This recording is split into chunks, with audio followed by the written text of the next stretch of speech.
안녕하세요. 하루 필수 말씀 충전 하필큐티 조정환입니다. 오늘 함께 나눌 하나님 말씀은 마태복음 8장 14절에서 22절까지 말씀입니다. 예수께서 베드로의 집에 들어가셔서 그의 장모가 열병으로 앓아누운 것을 보셨다라고 이렇게 되어 있어요. 베드로가 제자가 된 순간부터 자신의 어업 활동을 완전히 완벽하게 없앴다라고 생각하는 것은 무리가 있습니다. 우리가 요한복음 마지막에서 보듯이 베드로는 자기 생업을 향해서 돌아갈 수 있었어요. 그러니까 그 모든 것들이 다 판매가 되거나 아예 없애버리거나 한 것도 아니었고 그 가정을 완전히 내팽겨친 것도 아니어 보이죠.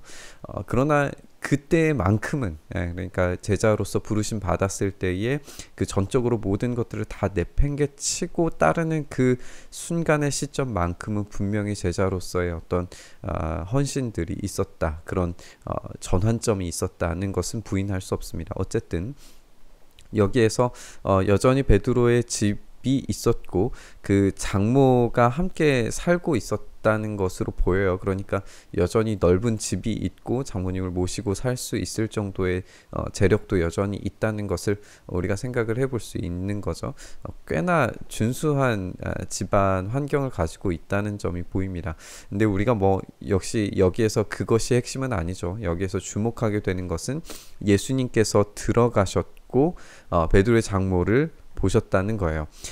지금 이전의 장면에서는 계속해서 요청의 사항이었죠. 이 나병 환자도 요청을 했고 백부장도 요청을 합니다. 그런데 여기에서는 예수님께서 들어가시고 예수님께서 보십니다. 그리고 예수님께서 손을 대십니다. 굉장히 적극적으로 이제 일하고 계시는 예수님을 우리가 발견하게 되는 거예요.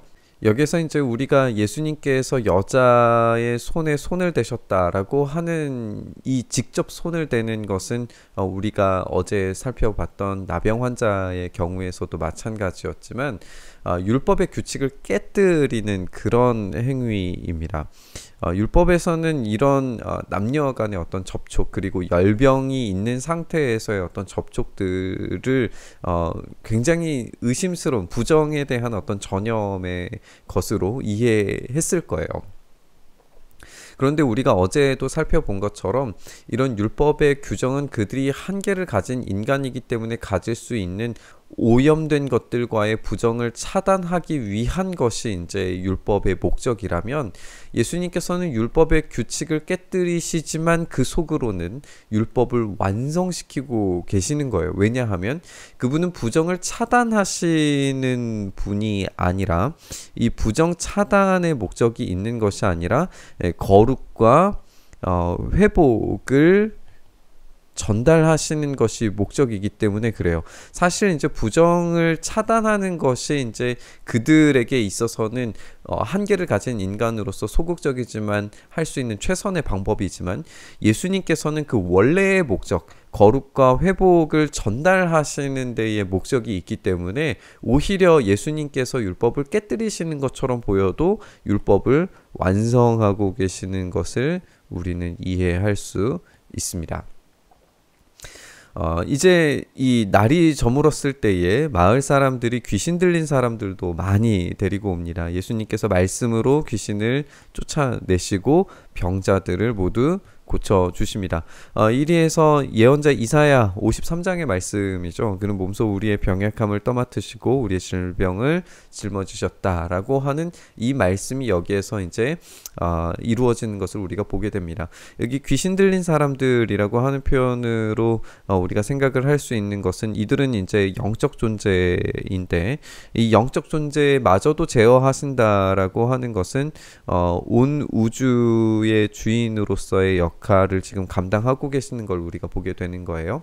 이렇게 예수님께서는 어떤 배척되는 존재들 그리고 약한 존재들을 향하여서 직접 그 괴롭고 고통을 가져다주는 온갖 부정한 것들과 무질서한 것들을 원래의 상태로 회복하시는 것을 우리가 보게 됩니다. 예수님은 그 질서를 되찾고 회복된 존재들로 만들어 가십니다.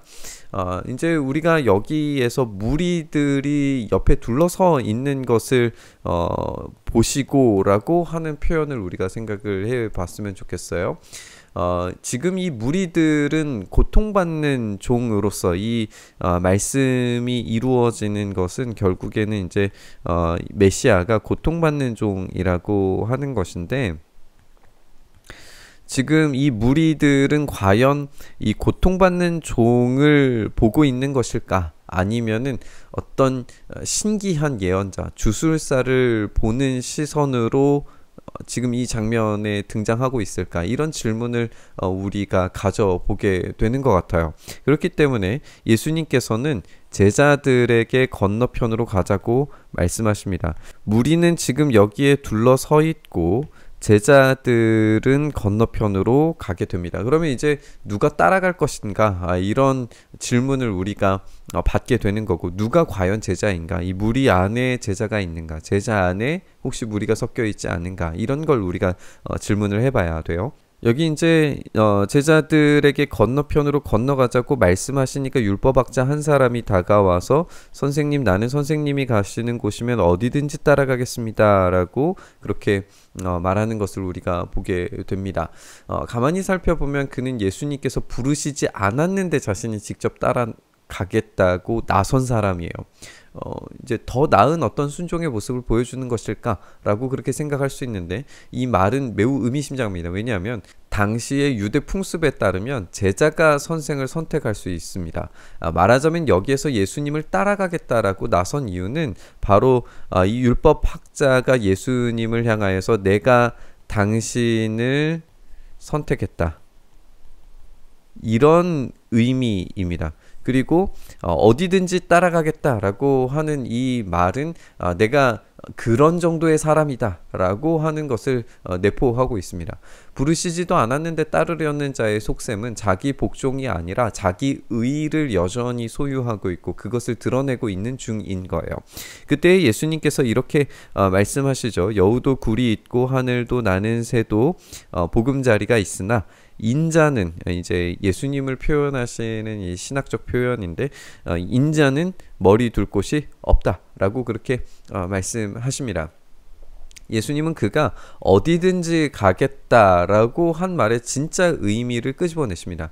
과연 그는 모든 것을 버릴 각오가 되어 있을까를 질문하시는 거죠. 예수님은 자신이 머리 둘 곳이 없다라고 말씀하세요. 물론 이제 예수님의 거처가 아예 없는 것은 아니었어요. 가버나움에 분명히 있었을 겁니다. 하지만 인자로서, 메시아로서 이 땅에 거처가 없으신 것은 분명히 맞습니다. 왜냐하면 그분의 사역은 하늘에 오르시기 전까지 쉬지 않으실 것이기 때문에 그래요. 그렇다면 율법학자는 죽음까지 각오한 그런 따라 나섬이어야 됐다는 거예요. 율법학자가 어떤 대답을 했는지 여기에서는 등장하지 않아요. 침묵하고 있어요. 그럼에도 따라오겠노라고 했을 리는 없어 보입니다. 이제 제자 중에 한 사람이 또 이야기를 해요. 주님, 내가 먼저 가서 아버지의 장례를 치르도록 허락해 주십시오라고 이렇게 이야기를 합니다. 여기에서 핵심은 이제 먼저 가서가 될 거예요. 여기에서 아버지의 장례의 시점이 등장하지 않습니다. 이 말은 지금 죽음이 임박해 있는 시점인지 아니면 이미 죽었는지 알 수 없다는 말이에요. 근데 이 뉘앙스 자체는 언제가 될지 모르는 어느 시점을 염두에 두고 있는 것으로 보여집니다. 이것은 그가 제자가 되는 데 있어서 어떤 조건을 내걸고 있다는 것이 분명한 거죠. 이 시간적 조건을 들고 있는 거예요. 이 조건이 완료된 이후에 제자가 되겠다라고 하는 겁니다. 그렇기 때문에 예수님께서는 나를 따라오너라, 죽은 사람의 장례는 죽은 사람들이 치르게 두어라 라고 그렇게 말씀을 하십니다. 이 따라오라 라고 하는 명령은 어떤 조건들일지라도, 심지어는 그 아버지의 장례라고 할지라도 결코 용납될 수 없다는 점을 의미합니다. 그러니까 조건이 절대 있어서는 안 돼요. 이제 예수님을 따라 나서는 그런 제자들의 삶의 전 영역을 완전히 내팽겨치라고 하신 것처럼 보이지 않아요.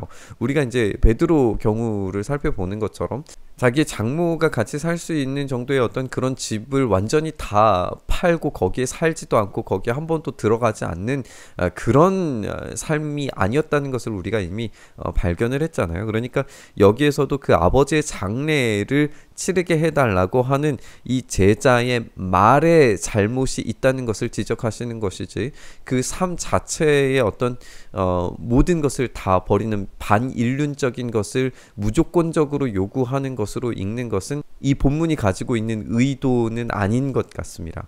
다만 우리가 이제 이 충격적으로 다가오게 만드시는 예수님의 화법을 생각을 했을 때에 그 조건을 다는 것, 조건이 절대 필요하지 않고 따르라고 명령하시면 그대로 따라야 하는 것, 여기에 방점이 놓여져 있다는 것을 우리는 지적을 해야 돼요. 우리가 제자됨에 있어서 어떠한 조건도 달려서는 안 됩니다.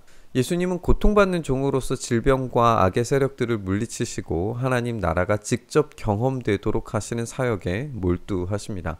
그런 주변으로 무리와 제자들이 있습니다. 그 무리 속에 제자가 되려는 자와 또 제자라고 불리지만 무리 같은 자가 섞여 있음을 우리가 보게 됩니다. 이 시대에 능력을 경험하지 못하는 이유를 고통을 배제하기 때문이라고 말하는 이야기를 들은 적이 있습니다. 즉 어떤 시대의 능력은 반드시 고통을 수반하게 되어 있다라는 말이에요. 저는 그 말에 전적으로 동의를 합니다. 우리는 능력은 원하지만 고통은 원하지 않습니다. 이것은 이율배반적인 것이고 성경적이지도 않은 것이라고 오늘 우리는 읽을 수 있습니다. 제자들은 기적의 한복판에 있었어요. 그들은 전적으로 고통스러운 선택들에 놓여져 있었고 그 선택을 했을 때 참된 기적과 능력을 가까이에서 만날 자격이 주어졌습니다. 오늘 우리의 삶이 그런 각오가 되어져 있는 삶인지를 질문해 봤으면 좋겠어요. 예수님께서 어디로 가시든지 따라 나설 각오가 되어져 있는가? 그런 조건들을 달지 않고 예수님을 따라갈 수 있는 그런 각오가 되어 있는 삶인지 질문해 봤으면 좋겠습니다. 그렇지 않다면 우리의 각오를 좀 다시 새롭게 할 수 있었으면 좋겠어요. 우리의 능력은 말에 있는 것이 아니라 순종과 행함에서 나타납니다. 예수님이 부르실 때 어떤 자기 의로움도 어떤 조건도 내걸지 말고 그저 부르시기에 따라갈 수 있는 그런 단순한 순종이 우리에게 살아나기를 소망합니다. 그 소망을 가지고 오늘 묵상의 자리에 함께 나아갔으면 좋겠습니다. 주님, 그렇습니다. 주님께서 부르실 때에 우리가 극적으로 전적으로 모든 것을 다 내려놓고 순종할 수 있게 하여 주시옵소서. 그 마음의 각오를 다지며 어떤 조건도 내걸지 않고 오로지 주님만 따라가기를 소망하오니 주여 우리에게 오셔서 우리의 순종과 우리의 삶의 예배를 받아주시고 우리의 삶에 일하시는 놀라운 은혜를 베풀어 주시옵소서. 그렇게 주님과 함께 동행하기를 간절히 바라고 소망하며 우리 주님 예수님 이름으로 기도드리옵나이다. 아멘.